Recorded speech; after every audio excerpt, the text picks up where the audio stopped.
ನಾವು ಏ ಕನಸಿನೊಳಗ ಹಂಗಾಗಿತ್ರಿ. ಕನಸಿನೊಳಗ ಬಂದ್ ದೇವ್ರ ಬಂದ್ ಗುಡಿ ಕಟ್ಟಸಂತ ಗುಡಿ ಕಟ್ಸುದು. ಹೌದಲ್ಲ, ಅದು ಏನ್ ಕಟ್ಸುದು 3 ದಾರಿ ಕುಡ್ದಲ್ಲೇ ಕಟ್ಟಿಸ್ಬೇಕ್ರಿ. ಯಾಕಂದ್ರ ಜನ ಬಾಳ ಆಡ್ತಾರ, ಅಲ್ಲಿ ವ್ಯಾಪಾರ ಚಲೋ ನಡೀತೈತಿ. ಎಲ್ಲರ ಹೋಗಿ ಇದ್ರಾಗ ಕಟ್ಸಿದ್ರ ಆಗುದಿಲ್ಲ.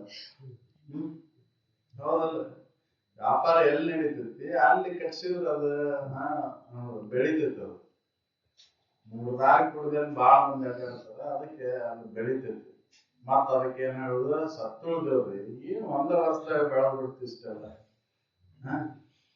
ಹೌದು, ಅದಕ್ಕೆ ವಿಚಾರ ಮಾಡಿ ನೋಡು. ನೀವು 3 ಅವಸ್ಥೆಗಳನ್ನ ಅರಿಯುತ್ತಾ ನೀವು ಬೇರೆ ಸಾಕ್ಷಿಗಳನ್ನಾಗಿರಿ.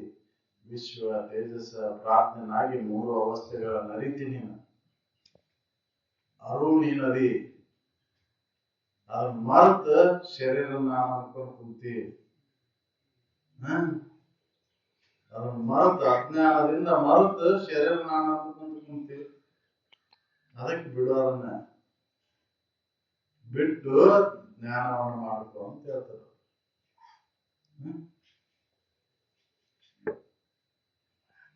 ಆಗು ಹೋಗಿನವಲ್ಲದ ಅನುಪಾನಂದ ಸುಧಾಸಾಗರವೇ ತಮ್ಮ ನಿಜವದೆಂದು ಬಗೆಯಿದೆ.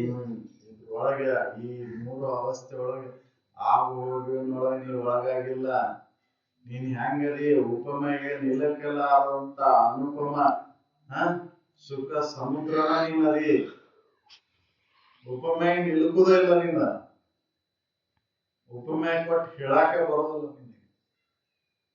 ಅನುಪಮ ಸುಖದ ಸಮುದ್ರನ ನೀನದಿ. ಉಪಮೆಗೆ ನಿಲ್ಲಕ್ಕೆಲ್ಲಾರಂತ ಸುಖನ ನೀನದಿ. ಈ ವಿವೇಕವನ್ನ ನಾವು ಮಾಡಿಕೊಳ್ಳಲಾರ್ದಕ್ಕೆ ಬಾಳಾಕತ್ತೆ. ಸುಖ ಅದ್ರೊಳಗೆ ಐತೀನಿ, ಇದ್ರೊಳಗೆ ಐತಿ ಅಂತೇಳಿ ನಾನಾ ಸುಖದ ಸಮುದ್ರನದೇನಂತ ತಿಳ್ಕೊಳ್ಳಲಾರ್ದಕ್ಕೆ ಬಾಳಾಕತ್ತೀನಿ. ಅದಕ್ಕೆ ಈ ವಿವೇಕವನ್ನು ಜಾಗೃತಿಗೊಳಿಸುವುದು. ಸುಖ ನನಗನ್ಯವಾಗಿಲ್ಲ, ನಾನಾ ಸುಖ ಸ್ವರೂಪನಾದೀನಿ. ಕನಸಿನ ಸುಖನೂ ಸರಿ ಇಲ್ಲ, ಎಚ್ಚರಿಕೆ ಅವಸ್ಥೆ ಸುಖನೂ ಸರಿ ಇಲ್ಲ, ನಿದ್ರಾವಸ್ಥೆ ಸುಖನೂ ಸರಿ ಇಲ್ಲ. ನಾನು ಇವು ಯಾವ 3 ಅವಸ್ಥೆಗಳ ಸುಖಕ್ಕೆ ಸಮ ಆಗಲ್ಲ. ನಾನು ಬೇರೆನಾದೇ ನನಗೆ ಇವು ಯಾವ ಸಮ ಆಗ್ಲಾರು. ಯಾಕೆ ಸುಖದ ಸಮುದ್ರನ ನಾನದೀನಿ. ನನ್ನ ಆಧಾರದ ಮೇಲೆ ತೋರಿದಂತ ಸುಖ ಇವು. ನಾನು ಇವು ಗಣ್ಯವಾಗಿದ್ದೀನಿ.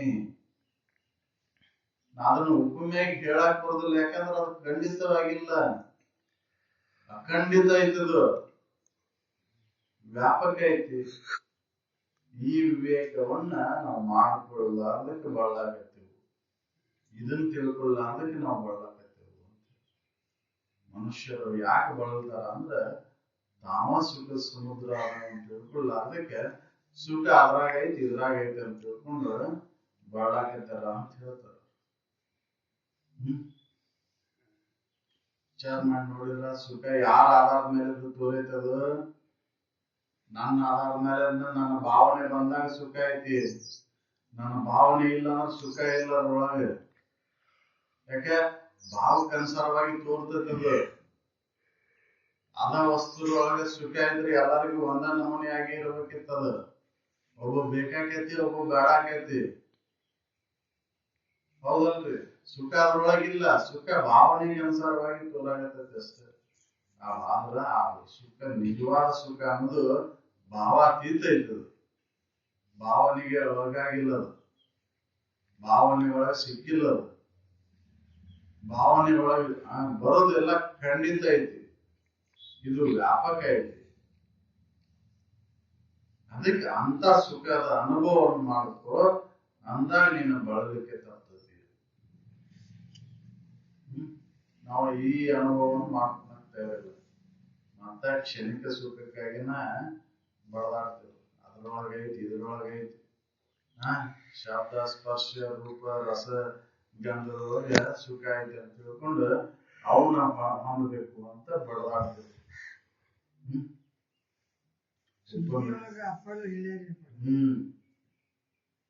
ಈ ದೇಹವೇ ನೀನೆಂದು ಯಾವ ಮನೆಯ ದೇವರು ಬಂದು ಕಲಿಸಿದನೋ ಮನೆಯ ದೇವರಿಗೆ ಕಾಯಿ ಒಡಿಸಿ ಕೊಬ್ಬರಿ ತಿಂದು ಬಾಯಿ ಸೆಳೆಯಿತು. ಆದರೆ ದೇವರು ತಾನೆಂದು ತಿಳಿಯಲಿಲ್ಲ. ದೇವರು ಎಂದರೆ ಅರಿವು ಇರುವು ಆನಂದ ಪ್ರಕಾಶ. ಅದನ್ನು ಬಿಟ್ಟು ಕಲ್ಪನೆಯ ದೇವರೆಂದು ತಿಳಿಯುತ್ತಾರೆ. ಒಂದು ಕಲ್ಲನ್ನು ಕೊಡುತ್ತೇವೆ, ಅದನ್ನು ಬೆಲ್ಲವೆಂದು ತಿಳಿದುಕೊಂಡು ಹೋಳಿಗೆ ಮಾಡಿ ತಿನ್ನಲೆಂದರೆ ತಿನ್ನಲು ಬರುವುದಿಲ್ಲ.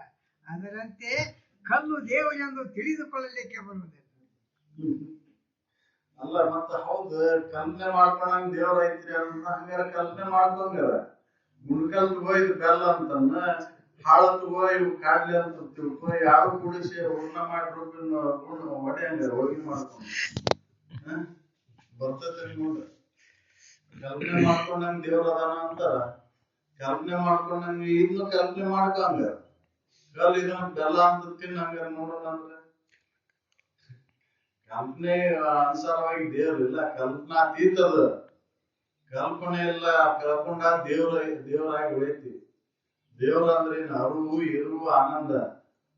ಅದನ್ನು ಯಾವಾಗೈತಿ ಈ ನಾಮ ರೂಪ ಕ್ರಿಯೆಯನ್ನು ತೆಗೆದುಹಾಕಿದಾಗ ಅಸ್ಥಿ ಪಾತಿ ಪ್ರಿಯರಿಂದ ಅರಿವು ಇರುವು ಆನಂದದಿಂದ ನೋಡಿದಾಗ ದೇವರಾಗಿ ಉಳಿತೀನಿ.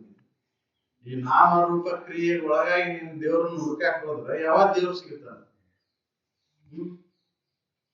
ನಾಮ ಇಟ್ಕೊಂಡಿ ರೂಪ ಇಟ್ಕೊಂಡಿ ಕ್ರಿಯೆ ಹೇಳ್ತೀವಿ ದೇವರಿಗೆ. ನಾಮ ರೂಪ ಕ್ರಿಯೆ ಒಳಗಾಗಿ ದೇವ್ರ ಹೆಂಗ ನಾಮ ರೂಪಗಳ ಕ್ರಿಯೆಗಳು ಪ್ರದೇಶಕ್ಕೆ ಅನುಸಾರವಾಗಿ ಭಿನ್ನ ಭಿನ್ನ ಅದಾವು. ಹೌದಲ್? ಒಬ್ಬೊಬ್ಬರಿಗೆ ಒಂದೊಂದು ನಾಮಗಳು ಬೇರೆ ಅದಾವು, ಒಬ್ಬೊಬ್ಬರಿಗೆ ಒಂದೊಂದು ರೂಪಗಳು ಬೇರೆ ಅದಾವು, ಕ್ರಿಯೆಗಳು ಬೇರೆ ಅದಾವು. ಅವು ಪ್ರದೇಶಕ್ಕೆ ಅನುಸಾರವಾಗಿ ಬೇರೆ ಬೇರೆ ಅನ್ನೋದವು. ಆ ನಾಮ ರೂಪ ಕ್ರಿಯೆಯನ್ನು ತೆಗೆದುಹಾಕಿ ನೋಡಿದಾಗ ಅಸ್ಥಿಪಾತಿ ಕ್ರಿಯೆಯಿಂದ ನೋಡಿದಾಗ ಅದು ಸೀಮಾತೀತ ಐತಿ, ವ್ಯಾಪಕ ಐತದು. ಅರಿವು ಇರುವು ಆನಂದ ಅನ್ನೋದು ಖಂಡಿತಕ್ಕೆ ಒಳಪಟ್ಟಿಲ್ಲ. ನಾಮ ರೂಪ ಕ್ರಿಯೆಗಳು ಖಂಡಿತಕ್ಕೆ ಒಳಪಟ್ಟವು. ಅದಕ್ಕ ಅದನ್ನ ನಾಮರೂಪ ಕ್ರಿಯೆಯನ್ನು ಹಿಡ್ಕೊಂಡು ಕುಂತಾಗ ಬಳಲಿಕೆ ಐತಿ. ನಾಮರೂಪ ಕ್ರಿಯೆಯನ್ನು ತೆಗೆದಾಕ ಬಳಲಿಕೆ ಇಲ್ಲ. ನಾಮರೂಪ ಕ್ರಿಯೆಗಳು ಯಾವಾಗ ಅದಾವ? ಎಚ್ಚರಿಕೆ ಅವಸ್ಥೆ ಒಳಗದಾವ. ಈ ಕಲ್ಪನಾ ಮಾಡ್ಕೊಂಡಿದ್ದ ಯಾವಾಗ ಎಚ್ಚರಿಕೆ ಅವಸ್ಥೆ ಒಳಗ ಏನ ನಿದ್ರೆ ಒಳಗ ವಿಚಾರ ಮಾಡಿ ನೋಡ್ ನೀನು.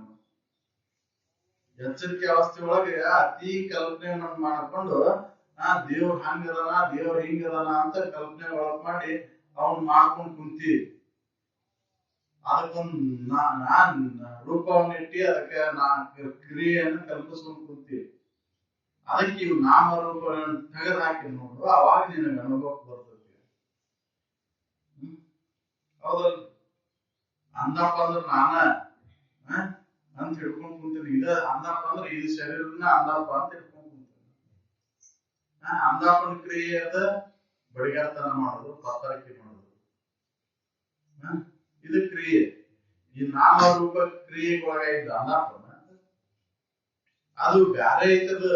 ನಾಮರೂಪಗಳನ್ನು ತೆಗೆದಾಕ ಅಂದಪ್ಪನ ತೆಗೆದಾಕ ರೂಪನ ತೆಗೆದಾಕ ಅದು ಕ್ರಿಯೆಯನ್ನು ತೆಗೆದ ಮೂರನ್ನು ತೆಗೆದಾಕಿ ನೋಡಿದಾಗ ಅರಿವು ಇರುವ ಆನಂದ ಒಂದ ಉಳಿತೈತಿ. ಈ ಅನುಭವವನ್ನು ಮಾಡ್ಕೋ ಅಂತ ಹೇಳ್ತಾರೆ. ನಾವು ಸೀಮಾತೀತವಾಗಿರುವುದನ್ನ ಸೀಮೆಗೆ ಒಳಪಡಿಸಿದೆವು, ಖಂಡಿತಕ್ಕೆ ಒಳಪಡಿಸಿದೆವು. ಕಲ್ಪನೆ ಮಾಡ್ಕೊಂಡ ಖಂಡಿತಕ್ಕೆ ಒಳಗ್ ಮಾಡಿ ಗರ್ಭಗುಡಿ ಮಾಡ್ಕೊಂಡು ಗರ್ಭಗುಡಿ ಕಿಲೆ ಹಾಕೊಂಡು ಬಂದ್ಬಿಟ್ಟಿವು. ಗರ್ಭಗುಡಿ ದೇವ್ರದನ, ದೇವ್ರು ಎಲ್ಲಾ ಕಡೆ ಅದಾನ, ಎಲ್ಲೆಲ್ಲಿ ಅದಾನ. ಆದ್ರೆ ಅದ ಅನುಭವಕ್ಕೆ ಬರ್ದಿಲ್ಲ ಅಂದ್ರೆ ಜಾಗೃತ ಅವಸ್ಥೆ ಒಳಗೆ. ಜಾಗೃತ ಅವಸ್ಥೆ ಒಳಗೆ ಅಂದ್ರೆ ಈ ಜಾಗ್ರ ಅಲ್ಲ, ಜಡ ಜಾಗ್ರ ಅಲ್ಲ, ಹೊರ ಜಾಗ್ರ. ಹೊರ ಜಾಗ್ರ ಅವಸ್ಥೆ ಒಳಗೆ ಅದು ಅನುಭವಕ್ಕೆ ಬರ್ತೈತಿ. ಅವಾಗ ಎಲ್ಲಾ ನಾಮರೂಪಗಳು ಅಡಗಿತಾವ. ಅದನ್ನ ಅನುಭವದಿಂದ ಕಣ್ಕೋ ಅಂತ ಹೇಳ್ತಾರೆ. ನಾವು ಸೀಮಿತಕ್ಕೆ ಒಳಗಾಗಿವು, ಸೀಮಿತಕ್ಕೆ ಒಳಗಾಗಿ ಬಡದಾಡಾಗತ್ತೇವು. ಅದಕ್ಕೆ ವಿಚಾರ ಮಾಡುವ. ಕಲ್ಪನೆ ಮಾಡ್ಕೊಂಡು ಹೊಂಟೇವ್ ನಾವು. ಹಂಗೆ ಎಲ್ಲಾವು ಕಲ್ಪನೆ ಮಾಡ್ಕೊಂಡು ಹಂಗಾರ ಮಾಡಿ ಹಂಗಾರ ಹಳ್ಳಿ ಅಂತ ತಗೊಂಡು ಹಾಲು ಅಂತ ಕಲ್ಪನೆ ಮಾಡ್ಕೊಂಡು ಕುಡಿಯಂಗದ ಹಾಲು ಅಂತ ಕುಡಿಯವ್ ನೋಡುನು ಕಳ್ಸುಟ್ಟು ಹೋಕೈತಿ. ವಿಚಾರ ಮಾಡಿ ನೋಡು. ಬೆಳಗಿರೋದೆಲ್ಲ ಹಾಲು ಅಂತ ನಂಬಕ್ ಬರುದಿಲ್ಲ. ಅದಕ್ಕೆ ವಿಚಾರ ಮಾಡಿ ನೋಡು. ವಿಚಾರ ಮಾಡಿ ನೋಡಿ ಸರಿ ಯಾವುದು ತಪ್ಪು ಯಾವುದು ವಿಚಾರ ಮಾಡು. ಆ ವಿಚಾರ ಮಾಡುವಂತ ಶಕ್ತಿ ಐತಿ ನಿಮ್ಗೆ. ಸುಮ್ಮನೆ ಯಾಕೆ ಕಲ್ಪನೆಗೊಳಗಾಕಿ ಬಳಲ್ಬೇಡ ಅಂತ ಹೇಳ್ತಾರ. ಬಳಲೋದು ಯಾವಾಗ ಐತಿ? ಕಲ್ಪನೆ ಒಳಗೈತಿ ಬಳಲಿಕ್ಕೆ. ಅದಕ್ಕೆ ಕಲ್ಪನೆಗಳನ್ನೆಲ್ಲ ತೆಗೆದಾಕ. ಎಚ್ಚರ, ಕನಸು, ನಿದ್ರೆ ಮೂರು ಅವಸ್ಥೆ ಒಳಗೆ ಅರಿಯುತ್ತಾ ನೀ ಬೇರೆ ಸಾಕ್ಷಿಕ ನಿನ್ನದಿ. ನೀ ಹೆಂಗದಿ ಅಂದ್ರೆ ಸುಖದ ಸಮುದ್ರನ ನಿನ್ನದಿ.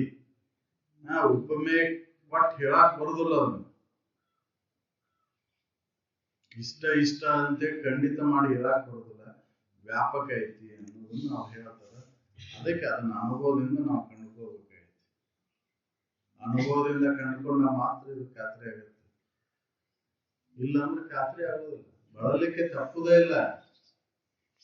ಬಳಲಿಕ್ಕೆ ತಪ್ಪಬೇಕಂದ್ರೆ ನಾವು ಅನುಭವನ ಮಾಡ್ಕೋಬೇಕು. ಅನುಭವ ಮಾಡ್ಕೊಳ್ಳಿಲ್ಲ ಬಳಲಿಕ್ಕೆ ತಪ್ಪುದಿಲ್ಲ. ಬರೀ ಕೇಳುದಾತ, ಅನುಭವ ಮಾಡ್ಕೊಳ್ಳಿಲ್ಲ ಅಂದ್ರೆ ಇದಕ್ಕೆ ಅನುಭವ ಅಂದ್ರೆ ಧಾರವಾಡದಾಗ ಭೇಟಿ ಅಂದ್ರೆ ನಿರಂಜನ ಅಪ್ಪರಿಗೆ ಭೇಟಿಯಾಗಿ ಅಪ್ಪರ ಆರಾಮ್ ಮಾಡ್ರಿ ಅಂತ ಹೇಳಿ ಅಂದ್ಬಿಟ್ರಿ. ನಿಂತ ಪಪ್ಪ ಹೊಡೆದ್ಬಿಟ್ರಿ. ಬಸ್ ಹೊಡೆದ್ಬಿಟ್ರಿ. ಆರಾಮ್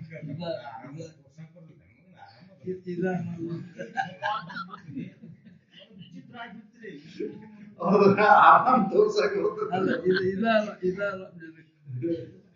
ಆರಾಮ್ ತೋರ್ಸಕ್ ಬರೋದಿಲ್ಲ.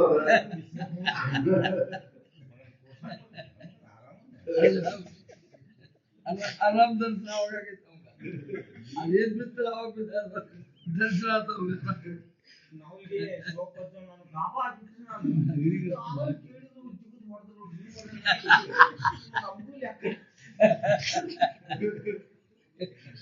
ಯಾವ್ದೋ ಒಂದು ಫೋನ್ ಬಂದ್ರೆ ನಾವು ಸುಡ್ಗಾಡ್ದಾಗ ಇದೀವಿ ಅಂದ್ರೆ ಅವ್ರಿಗೂ ಆಗ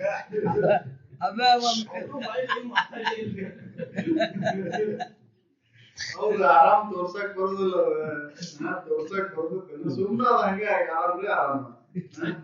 ಆರಾಮ್ ತೋರ್ಸಕ್ ಬರ್ತದೆ. ಇರೋದದ ಇರುವಿಕೆ ಅದ ತೋರ್ಸಕ್ ಬರ್ತಲ್ದ.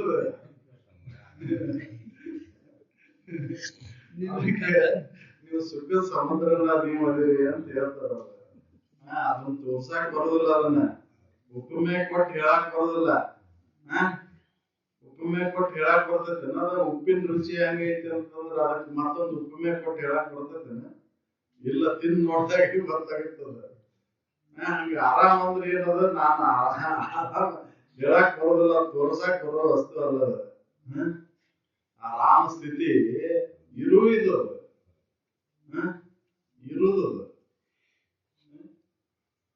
ಜಡು ಜಾಪತ್ರಿ ಇವರು ರೋಗದ ತವರೂರಿದೆ. ಇದು ಯಾವಾಗ್ಲೂ ಆರಾಮ್ ಇಲ್ಲ ಇದೆ. ಇದ್ರೊಳಗೆ ಇದ್ದಾಗ ಯಾವಾಗ್ಲೂ ಆರಾಮ್ ಇಲ್ಲ. ಶರೀರ ಭಾವ ಯಾರಿಗೆ ಆರಾಮ್ ಕೊಟ್ಟಂತ ಹೇಳಿರಲ್ಲ. ಆರಾಮ್ ಕೊಟ್ಟೈತೇನ? ಒಂದ ಕಡೆನಾರ ಹಿಡ್ದ ಬಿಡ್ತದ. ಎಲ್ಲ ಆರಾಮದೇ ಬಂದ್ರು ಕೂಡ ಎಲ್ಲರ ನೋವಿದ್ದ ಇರ್ತೈತಿ. ಆರಾಮ್ ಇರುದೇ ಇಲ್ಲ ಅಲ್ಲಿ. ಶರೀರ ಭಾವ ಆರಾಮ್ ಕೊಡುದಿಲ್ಲ. ದೇಹ ಭಾವ ಅಳಿಯ ದುಃಖದ ಕೇಳು ಅಂತ ಹೇಳಿದ. ಅದಕ್ಕೆ ದೇಹ ಭಾವ ಎಲ್ಲಿತನ ಇರ್ತೈತೆ ಅಲ್ಲಿ ಮಟ್ಟ ದುಃಖ ಇರೋದ. ಆರಾಮ ಅನ್ನೋದು ಇಲ್ಲ ಅಲ್ಲಿ. ಆರಾಮ ಇರುವಿಕೆ ಅದು. ಅದನ್ನ ವ್ಯಕ್ತ ಮಾಡಕ್ ಬರುದಿಲ್ಲ. ಅವ್ಯಕ್ತದ. ಅದನ್ನ ವ್ಯಕ್ತ ಮಾಡಿ ಹೇಳ್ತೇವಂದ್ರ ಬೆಲ್ಲದ ರುಚಿ ಹಂಗೈತಿ ಹಿಂಗೈತಿ ಅಂತ ಹೇಳ್ತೇವಂದ್ರ ಬೆಲ್ಲ ತಿಂದೇ ಇಲ್ಲ ಅಂತ. ಅದನ್ನ ತಿಂದ್ರ ಮ್ಯಾಲ ಹೇಳಕ್ ಬರೋದೇ ಇಲ್ಲ. ಅದನ್ನ ಹೌದಲ್ರಿ? ಹೇಳಕ್ ಬರ್ತೈತೆ ನನ್ ಬೆಲ್ಲ ರುಚಿ ಹಂಗೈತಿ ಹಿಂಗೈತಿ. ಇನ್ನೊಬ್ಬ ಹೇಳಿದ್ರೆ ಏನ್ ಗೊತ್ತಾಗುದಿಲ್ಲ ಅದ. ಅವನು ತಿಂದು ನೋಡಿದಾಗ ಅವಪ್ಪ ನೀ ಹೇಳಿದ ಕರೆ ಅಂತ. ನಾನು ಆ ಸ್ಥಿತಿಯನ್ನು ಹೊಂದಿದಾಗ ಅದನ್ನು ಗೊತ್ತಾಗುದು. ಸುಮ್ಮನೆ ಇವು ಆರಾಮ ಅಂತ ಆರಾಮದವರೇ ಅಂದ್ರೆ ದೇಹ ಭಾವ ಎಲ್ಲಿ ಮಟ್ಟ ಇರ್ತೈತೆ ಅಲ್ಲಿ ಮಟ್ಟ ಆರಾಮ ಇಲ್ಲ ಅಂತ.